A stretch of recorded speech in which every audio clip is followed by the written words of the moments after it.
here's how I would encourage you to relate to the Apocrypha. I do not believe that the apocryphal books are Scripture or are equal to Scripture. However, they are very important historically. There are often some great theological insights, and there's often great wisdom in those books. I look at the apocryphal books as in between the Bible on the one hand and a good book on the other hand. They're better than just another good book, but they are not equal to the Bible. Therefore, we should not learn doctrine from them or look to them as having final authority, but they're absolutely worth reading and knowing and understanding, especially for insight on what happened between the Old Testament and the New Testament. I teach at a Baptist seminary, and so many times students who come from the Baptist tradition are very skeptical about the Apocrypha. They think it's almost like an evil book. Evil books, don't read it. But I think that's wrong. I mean, these are books that are written by early Jews who are seeking to live a life many times pleasing to God. There's a diversity within it, but portions of the Apocrypha, you sound just like the Psalms, calling out to God in praise for his attributes. There's a beautiful passage in Sirach chapter 38 about physicians, that don't despise the physician. Pray to God for healing, but don't be afraid to go to the physician, because God's given him wisdom about the herbs of the earth and how they can heal you too. So we read this and we think this is people seeking to live, to serve God many times. I've always thought the book of Tobit would make an amazing Disney movie.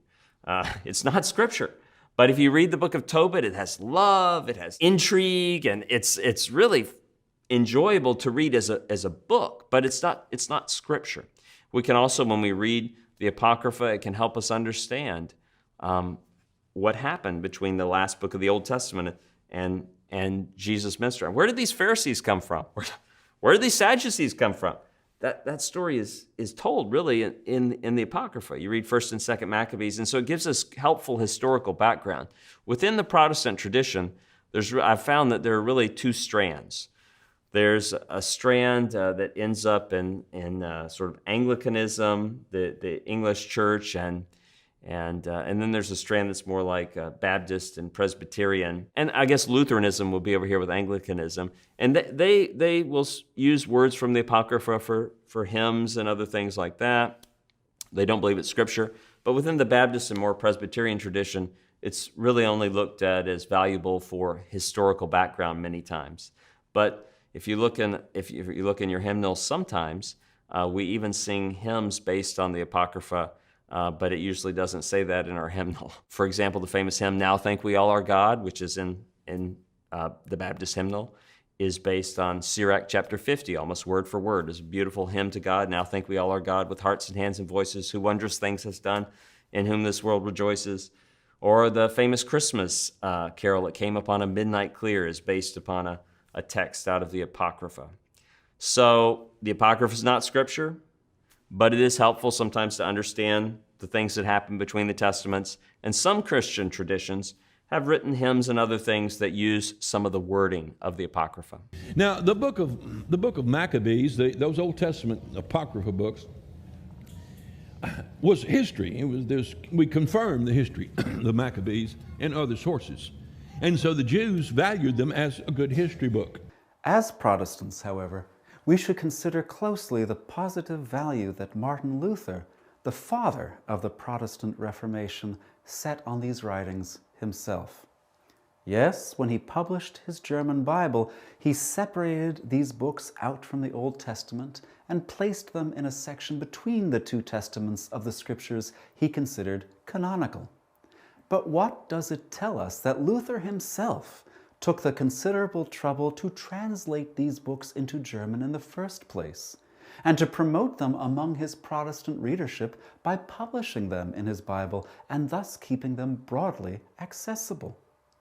In his preface to the Apocrypha, Luther says of them that, quote, "These are books that, though not esteemed like the Holy Scriptures, are still both useful and good to read." Useful and good to read, Martin Luther. I wouldn't mind having that endorsement on the back cover of any of my own books. And in his introduction to the Wisdom of Solomon, one of the more influential of the Apocrypha over the course of Christian history, Luther writes, quote, There are many good things in it, and it is well worth reading. This book is a good exposition and example of the first commandment, and that is the main reason why this book is to be read, so that one may learn to fear and trust God, so that he may help us by his grace. Similarly, Luther commends First Maccabees to us with high praise. Quote, "Its words and discourses are almost as enlightening as those of the other books of Holy Scripture, and it would not have been wrong to count it as such, because it is a very necessary and useful book, as witnessed the prophet Daniel in the 11th chapter. For this reason, it is useful for us Christians also to read and know it." It was never Luther's intent that these books should disappear from our collection of treasured resources, just that they not be accorded equal authority with the undisputed books of the canon. I'll just throw out there that the King James Version was created with an Apocrypha as well, placed in between the Old and New Testaments, but carefully translated and remaining quite accessible. And it is indeed there, in between the Testaments, that these writings have the greatest value for Protestant Christians, for they bear eloquent witness to the faith, the history, the challenges, and the developments in Jewish theology and ethics between the Testaments and into the first century.